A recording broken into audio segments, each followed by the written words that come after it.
Let's start with your response now to some of the security concerns that people are expressing in light of what happened over the past couple of days.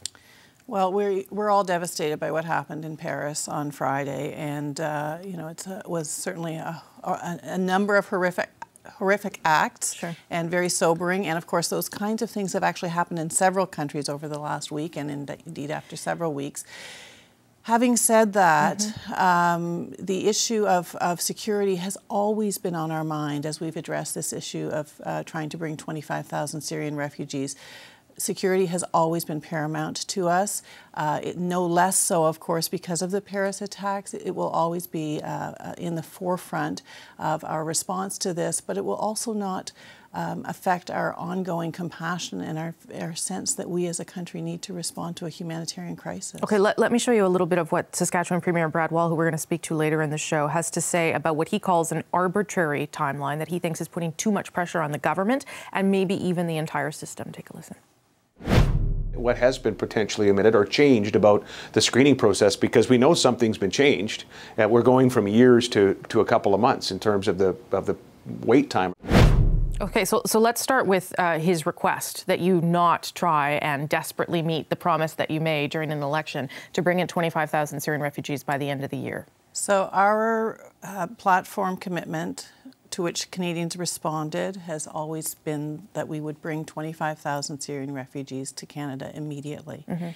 At the same time, I think Mr. Wall needs to acknowledge the fact that many people have been working in the background over a long period of time to address how this can be done effectively. And as I said, we will continue to respond in the way that Canadians have asked us to, and we will not let down our commitment to the highest level of security. Okay, but what does that mean? Does that mean you open the door to delaying if possible? Or, I mean, people are giving you an out. They're saying take the out from the election promise if you need it, and if you need it to reassure Canadians. So at the end of the day, what we need to do is proceed with this commitment, this call that Canadians have given us to respond to a huge humanitarian crisis, and we need to do it in a responsible and orderly way.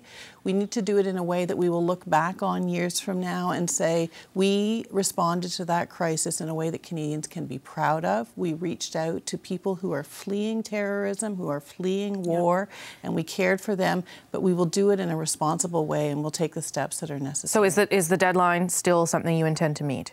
At this point, I can tell you that that is a commitment that we made to Canadians. It's a commitment that Canadians responded to. I think back to the previous conversations that you and I had when Canadians first really became intensely aware of this terrible crisis that's happening, where there are millions of people displaced from their homes. And we said to Canadians, we're going to respond to that. We're going to bring 25,000 refugees to Canada, and we will hold to that commitment. By the end of the year?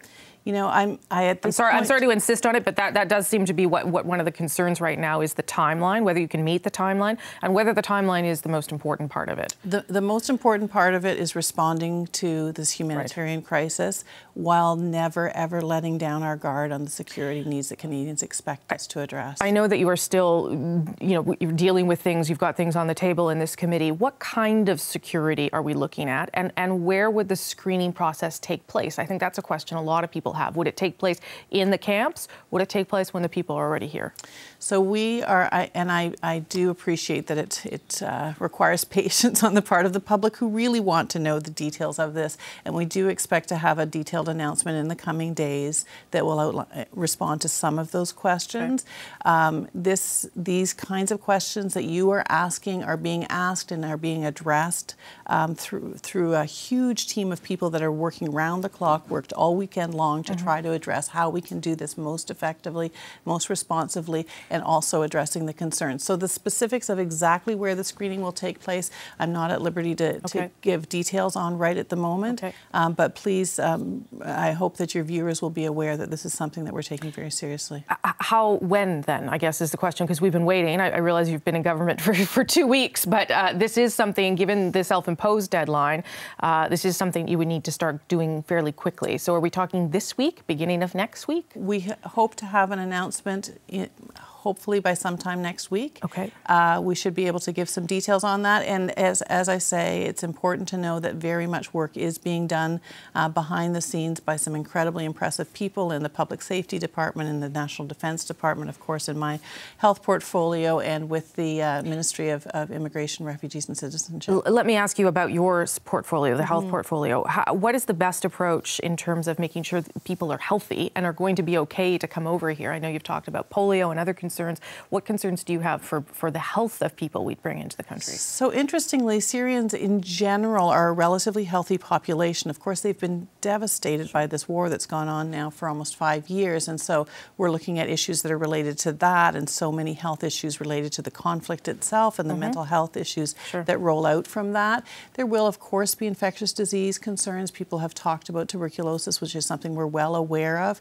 Also, vaccination rates in light of the conflict, the vaccination rates have dropped off a bit, but in general, they have been historically quite strong in Syria. So the Public Health Agency has really been doing a great job looking at this issue, and we are in good hands there. And while we do realize that there will be health concerns with the refugee population, there's nothing that's insurmountable. And with the right amount of screening, which will be very, very thorough screening, that we will be able to identify these health concerns and address them. You heard me off the top say that there are a number of U.S. states, governors, who have said today, forget it, we're not taking any refugees, we're shutting down the borders. Obviously, that can't happen here.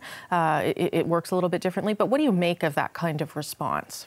It saddens me. It does, because we have an international commitment, of course, to respond to refugees. We've signed on to international agreements to address these things. And the fact that we are geographically distinct as opposed to our European partners should not lessen our responsibility to respond to refugee issues.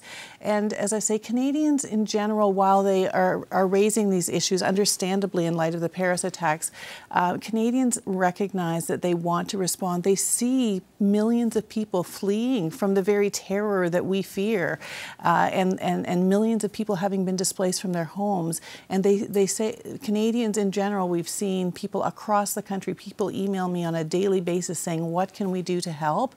And we want to do what we would expect others to do were we in that kind of situation, fleeing from our homes.